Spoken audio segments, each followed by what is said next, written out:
Hello दोस्तों, ABC basic में आपका स्वागत है। आज मैं आप लोगों के लिए भूगोल क्लास 10 का ऑब्जेक्टिव एक ही वीडियो में कोशिश करूंगा कि ख़त्म हो जाए। तो देर ना करते हुए वीडियो को स्टार्ट करते हैं। और सबसे पहले चैनल पे अगर नए हैं तो चैनल को सब्सक्राइब ज़रूर करें, क्योंकि इसी तरह का मैं वीडियो मेहनत करके लाऊँगा, ना कि सिर्फ PDF से पढ़ाने का काम करूँगा। आराम से इसको देखिए, समझिए, आपका एग्ज़ाम में अच्छा मार्क्स आएगा। चलिए देर ना करते हुए वीडियो को स्टार्ट करते हैं। सबसे पहला क्वेश्चन है कि जो हमारी आवश्यकताओं को पूरी करते हैं उसे क्या कहते हैं? संसाधन कहते हैं। उत्पत्ति के आधार पर संसाधन कितने प्रकार के हैं? 2 प्रकार के हैं। कौन कौन से हैं? जैव और अजैव हैं। ठीक है, उत्पत्ति के आधार पर संसाधन का प्रकार कौन सा है? तो इसमें जैव संसाधन है। जैव और अजैव 2 प्रकार के संसाधन होते हैं उत्पत्ति के आधार पर।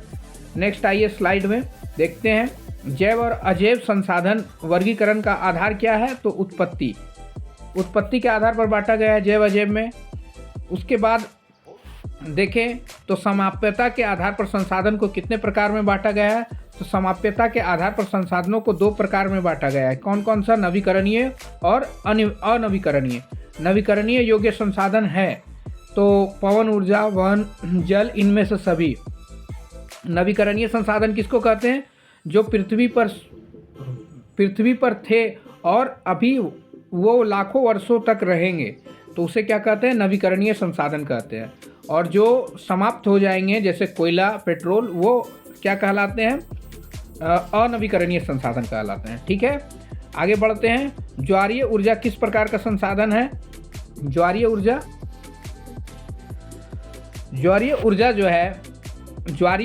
पुनः पूर्ति योग्य संसाधन है। सौर ऊर्जा निम्नलिखित में से कौन सा संसाधन है? सौर ऊर्जा है तो पुनः पूर्ति योग्य या नवीकरणीय संसाधन है, जो पृथ्वी पर रहेंगे हमेशा। नेक्स्ट, नवीकरणीय योग्य संसाधन का उदाहरण है सौर ऊर्जा। नवीकरणीय संसाधन का उदाहरण यही सब पूछेगा, नवीकरणीय और अनवीकरणीय। तो नवीकरणीय ध्यान में रखना है जो हमेशा से पृथ्वी पर हैं और रहेंगे। जैसे आपका उदाहरण के तौर पर अगर देखा जाए तो भूमिगत जल हमेशा है और रहेगा। लेकिन कोयला और पेट्रोल क्या हो जाएगा? अनवीकरणीय स्रोत का उदाहरण हो जाएगा। आगे बढ़ते हैं। लौह अयस्क किस प्रकार का संसाधन है? तो लौह अयस्क अनवीकरणीय संसाधन, ये खत्म हो जाएगा। लौह अयस्क खनिज है तो खनिज तो खत्म होना है एक दिन। कोयला किस प्रकार का संसाधन है? अनवीकरणीय संसाधन है। स्वामित्व के आधार पर संसाधन कितने प्रकार के होते हैं? 4 प्रकार के होते हैं। स्वामित्व के आधार पर संसाधनों को 4 प्रकार में बांटा गया है। ठीक है, निम्नलिखित में से कौन सामुदायिक संसाधन नहीं है? तो कृषि भूमि सामुदायिक संसाधन नहीं है। समुद्री क्षेत्र में राजनीतिक सीमा में कितने किलोमीटर क्षेत्र तक राष्ट्रीय संपदा निहित है? तो वो आपका हो जाएगा 22.2 किलोमीटर। नेक्स्ट है, कितने किलोमीटर के बाद किसी देश का महासागरीय संसाधन पर अधिकार जो है नहीं है? तो वो 200 किलोमीटर के बाद तक होता है। ठीक है, 200 किलोमीटर के बाद। तट रेखा से कितनी दूरी पर क्षेत्र सीमा अपवर्जन है? आर्थिक क्षेत्र, तो वो भी हो जाएगा 200 किलोमीटर। नेक्स्ट, वे संसाधन जो किसी क्षेत्र में पाए जाते हैं लेकिन उनका उपयोग नहीं किया गया है, तो संभावित संसाधन, जैसे केरल में एक मोनोजाइट रेत है, उसमें क्या पाया जाता है? थोरियम का भंडार है, तो वो संभावित संसाधन के उदाहरण होंगे। मिट्टी का निर्माण किस प्रक्रिया से होता है? तो अपक्षय के कारण होता है मिट्टी का निर्माण। नेक्स्ट, ऐसा आर्थिक विकास क्या कहलाता है जो पर्यावरण को बिना नुकसान पहुंचाए हो और वर्तमान विकास की प्रक्रिया भविष्य की पीढ़ियों की आवश्यकता की अवहेलना न करे? तो इसका सतत पोषणीय विकास कहलाता है। ठीक है, अर्थात पर्यावरण को नुकसान पहुंचाए बिना जो है विकास करना सतत पोषणीय विकास कहलाता है। ये किससे होता है? नवीकरणीय संसाधनों से ऐसा संभव है। प्रथम पृथ्वी सम्मेलन कब हुआ था? तो 1992 में। कहाँ पर हुआ था? तो ये रियो डी जेनेरियो में हुआ था। ठीक है, याद रहेगा, रियो डी जेनेरियो कहाँ? ब्राज़ील में 1992 में हुआ था। प्रथम पृथ्वी सम्मेलन किस देश में हुआ था? तो ये ब्राज़ील में हुआ था। 1992 के प्रथम पृथ्वी सम्मेलन में लगभग कितने राष्ट्रध्वज जो थे, राष्ट्राध्यक्ष शामिल हुए थे? तो 170 शामिल हुए थे। और तृतीय पृथ्वी सम्मेलन कहाँ हुआ था? तो ये जोहान्सबर्ग में हुआ था। ठीक है, ये शब्द किसने कहे? हमारे पास हर व्यक्ति की आवश्यकताओं की पूर्ति के लिए बहुत कुछ है, परंतु किसी के लालच की संतुष्टि के लिए नहीं। है तो महात्मा गांधी का कथन था। ठीक है, नेक्स्ट है, आइए, सिर्फ इम्पोर्टेंट बता रहा हूँ। जिस भूमि पर खेती की जाती है उसे क्या कहा जाता है? तो कृषि योग्य भूमि कहा जाता है। उत्तरी भारत की सबसे आम मिट्टी कौन सी है? उत्तर भारत में जलोढ़ मिट्टी पाया जाता है। गंगा नदी से जो लाई जाती है मिट्टी, वो आपका फैल जाता है अगल बगल में नदी के, वो क्या कहलाता है? जलोढ़ मिट्टी। जलोढ़ मिट्टी बहुत उपजाऊ होती है। कौन सी मृदा भारत में सबसे विस्तृत क्षेत्र में पाई जाती है? तो काली मिट्टी पाई जाती है सबसे ज़्यादा। ठीक है, और काली मिट्टी कपास के लिए इम्पोर्टेंट है, इसको रेगुर मृदा भी कहते हैं। पूर्वी तट की नदी डेल्टाओं पर किस प्रकार की मिट्टी पाई जाती है? तो इसका आंसर हो जाएगा जलोढ़ मिट्टी। भारत की संपूर्ण उत्तरी मैदान प्रायः किस मृदा से बना है? तो वो आपका लेटेराइट मिट्टी से बना है। आयु के आधार पर जलोढ़ मृदा का प्रकार है बांगर और खादर, दो प्रकार के होते हैं जलोढ़ मृदा। ठीक है, बांगर और खादर। कंकड़ ग्रंथियाँ ज़्यादा मात्रा में पाई जाती है तो किस में पाया जाता है? बांगर में। नेक्स्ट आइए, रेगुर मृदा काली मिट्टी को कहा जाता है। कपास की खेती के लिए उपयुक्त मृदा काली मिट्टी। ठीक है, दक्कन के पठार के क्षेत्र के उत्तर पश्चिमी भागों में किस प्रकार की मिट्टी पाई जाती है? तो काली मिट्टी पाई जाती है। दक्कन का पठार याद रखना है, काली मृदा। महाराष्ट्र, गुजरात, मध्य प्रदेश, ठीक है, और आंध्र प्रदेश काली मिट्टी। ठीक है, कौन सा भारत? आपका पश्चिमी भारत में जो है ना, पश्चिमी भारत में जो है, इस साइड में, भारत के इस साइड में, यानी इधर पूरब है और इधर पश्चिम, इस साइड में आपका काली मिट्टी पाया जाता है। काली मिट्टी कपास की खेती के लिए इम्पॉर्टेंट है। ठीक है, नहीं पाई जाती है कहाँ? तो वो देख लेना आपको, महाराष्ट्र, गुजरात, राजस्थान में तो पाया जाता है, मध्य प्रदेश में राजस्थान में नहीं पाया जाता। राजस्थान में रेतीली मिट्टी पाया जाता है। मध्य प्रदेश में काली मिट्टी है, मध्य प्रदेश, गुजरात और महाराष्ट्र में है। इनमें से किस राज्य में काली मृदा मुख्य रूप से पाई जाती है? तो सबसे ज़्यादा महाराष्ट्र में पाई जाती है। लाल मिट्टी ज़्यादातर पाई जाती है कहाँ पर? लाल मिट्टी कहाँ पाई जाती है? तो दक्कन के पठार के पूर्वी और दक्षिणी भाग में पाया जाता है। ठीक है, लाल मिट्टी किस कारण से लाल होता है? तो लाल मिट्टी का होता है, उसमें आपका जो है लौ की मात्रा ज़्यादा होती है। किस मिट्टी में लौ धातु की अधिकता होती है? तो लाल मिट्टी में। ठीक है, कौन सी मृदा आमतौर पर रेतीली और लवणीय होती है? तो मरुस्थलीय मृदा, राजस्थान के भागों में पाई जाती है मरुस्थलीय मृदा। लेटराइट मृदा इनमें से किस राज्य में पाई जाती है? तो सभी राज्यों में, केरल, तमिलनाडु, कर्नाटक में पाई जाती है। पंजाब में किस प्रकार के संसाधन के मामले में गरीब है? तो वो आपका खनिज नहीं है। पंजाब में खेती योग्य भूमि है ज़्यादा। पंजाब खेती वाला इलाका है लेकिन खनिज नहीं है। ठीक है, झारखंड में किस संसाधन की अधिकता है? तो खनिज बहुत ज़्यादा है। झारखंड में कोयला है, लौह है, नोवा मुंडी में लौह पाया जाता है। कोयला तो झरिया प्रसिद्ध है ही, धनबाद है। तो झारखंड में प्रचुर मात्रा में खनिज के भंडार हैं। भारत के कुल क्षेत्रफल का कितना प्रतिशत भाग मैदानों के रूप में पाया जाता है? तो 43 मैदान है। ठीक है, 43%। भारत में कुल क्षेत्रफल का कितने प्रतिशत पठार कितना है? पठार आपका 27% है। पर्वत कितना है? तो पर्वत आपका 30% है। ठीक है, 30% पर्वत है, ध्यान रखना है। ठीक है, नेक्स्ट, पंजाब, हरियाणा और पश्चिम उत्तर प्रदेश में भूमि क्षरण का कारण क्या है? भूमि क्षरण का कारण है अधिक सिंचाई। अधिक सिंचाई के कारण भूमि क्षरण हो रहा है। मिट्टी के कटाव और उसके बहाव की प्रक्रिया को क्या कहा जाता है? तो जब भी किसी कारण से मिट्टी का बहाव हो उसे मृदा अपरदन कहा जाता है। जैसे पहाड़ी क्षेत्रों में मिट्टी जो है ढाल के कारण जो है पानी आता है तो बह जाता है, उसको क्या कहते हैं? मृदा अपरदन। इसको बचाने के लिए क्या किया जाता है? सीढ़ी नुमा खेती की जाती है। ठीक है, तो सीढ़ी नुमा खेती कहाँ की जाती है? उत्तराखंड में की जाती है। ठीक है, पहाड़ी क्षेत्र आपका उत्तराखंड में है। नेक्स्ट,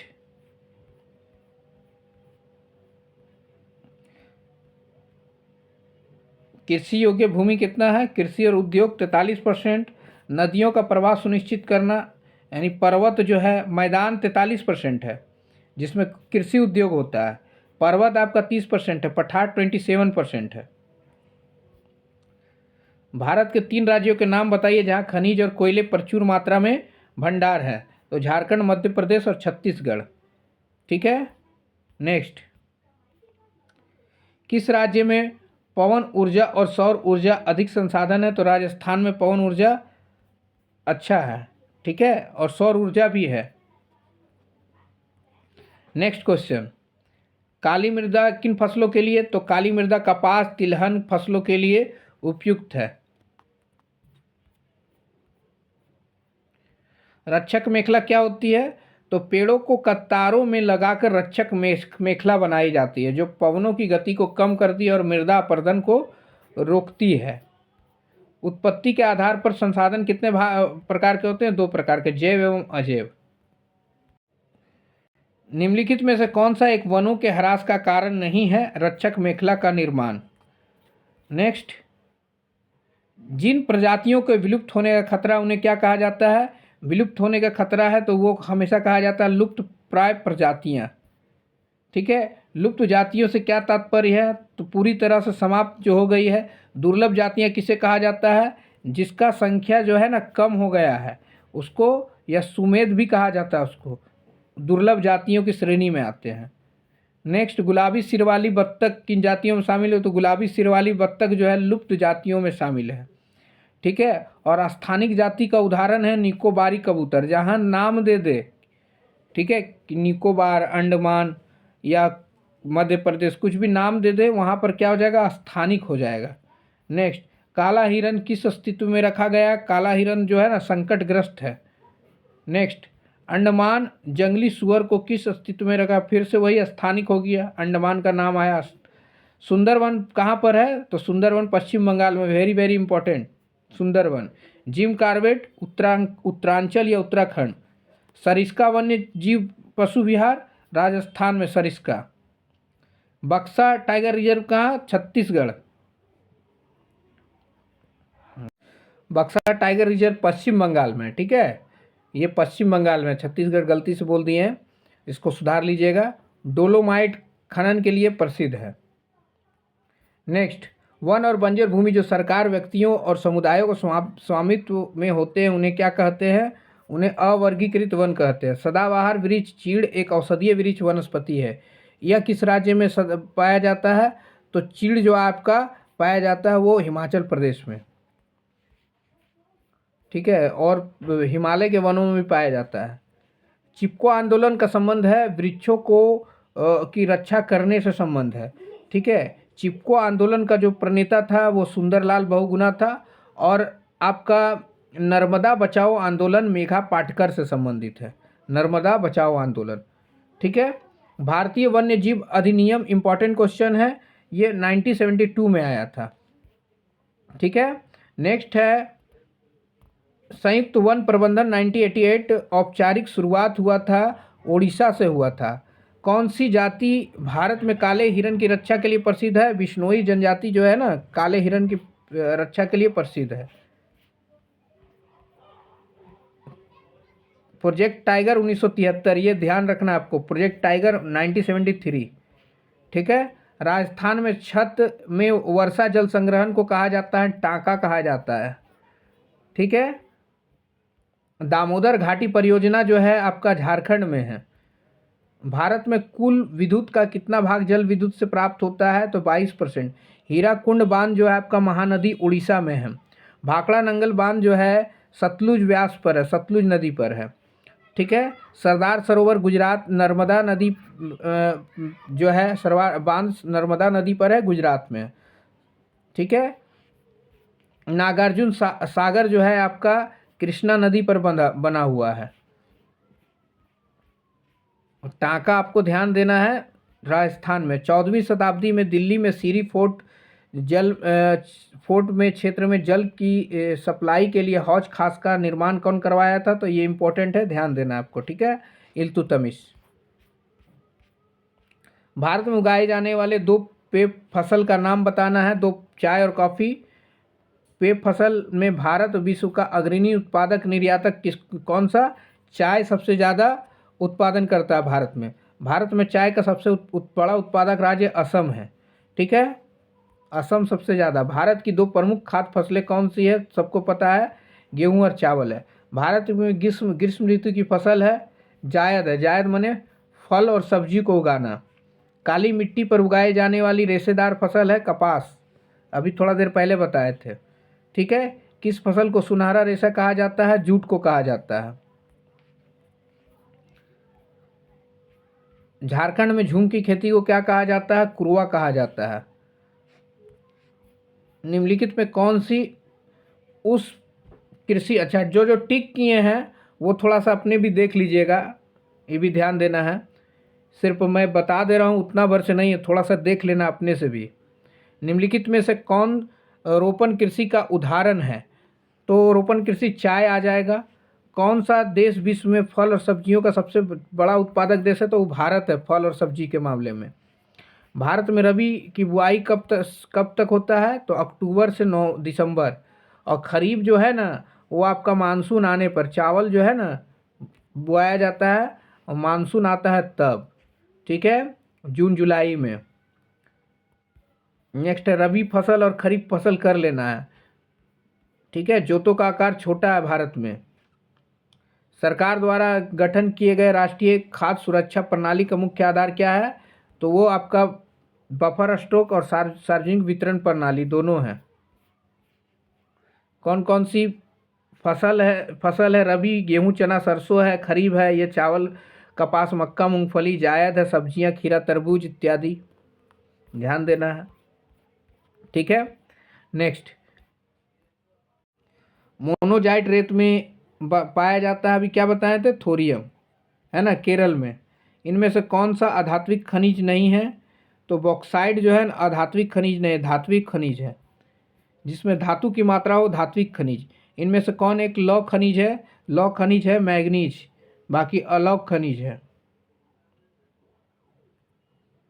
ठीक है, नेक्स्ट ये क्वेश्चन गलत है, लौह खनिज नहीं अलौह खनिज होगा। मैग्नीज जो है अलौह खनिज है। तांबा बॉक्साइड और सोना क्या है, ये आपका लौह खनिज के उदाहरण है। निम्नलिखित में लौह खनिज अयस्क की सर्वोत्तम किस्म है, लौह का सबसे अच्छा हेमेटाइट है। सर्वोत्तम गुण वाला कठोर कोयला कौन सा है, तो एंथ्रासाइट सबसे अच्छा कोयला होता है। ठीक है, नेक्स्ट बॉक्साइड किस धातु का अयस्क है, बॉक्साइड एल्युमिनियम धातु का अयस्क है, ये वाला इंपॉर्टेंट है। ठीक है, परंपरागत ऊर्जा स्रोतों का नाम कोयला और पेट्रोलियम। भारत के दो तेल उत्पादक क्षेत्र है, मुंबई हाई और असम। इनमें से कौन सी एजेंसी सार्वजनिक क्षेत्र में स्टील को बाजार में उपलब्ध कराती है, तो आपका शेल हो जाएगा, सार्वजनिक कंपनी है। किस रेशे को सुनहरा रेशा भी कहा जाता है, जूट को सुनहरा रेशा भी कहा जाता है। ये सब क्वेश्चन थोड़ा सरसरी नज़रों से आप इसको देख लीजिएगा। ठीक है, और बोकारो स्टील कारखाना किस राज्य में है, बोकारो जो है आपका झारखंड में है, और भिलाई आपका कहाँ पर है, तो वो छत्तीसगढ़ में है। भिलाई छत्तीसगढ़ में है, जबकि दुर्गापुर जो है ना पश्चिम बंगाल में है। ध्यान देना ये तीनों। इस्पात का सबसे बड़ा उत्पादक देश कौन सा है, तो सबसे ज़्यादा इस्पात उत्पादन में चीन 1 नंबर में आता है। सीमेंट उद्योग को किस कच्चे माल की आवश्यकता होती है, तो सीमेंट में चूना पत्थर सिलिका जिप्सम सभी चीज़ चाहिए। ये सब देख लेना है। उत्तर दक्षिण गलियारा के दो अंतिम सिरों को जोड़ता है, तो ये आपका श्रीनगर और तिरुवनंतपुरम। उत्तर सबसे बड़ा रोड है उत्तर दक्षिण गलियारा। ठीक है,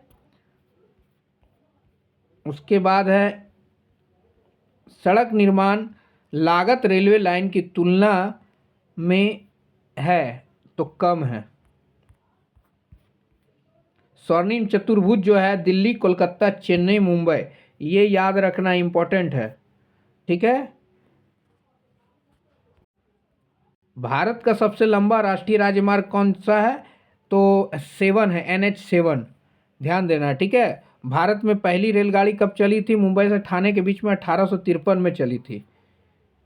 ठीक है, और सूती उद्योग कब आया था, 1854 में आया था।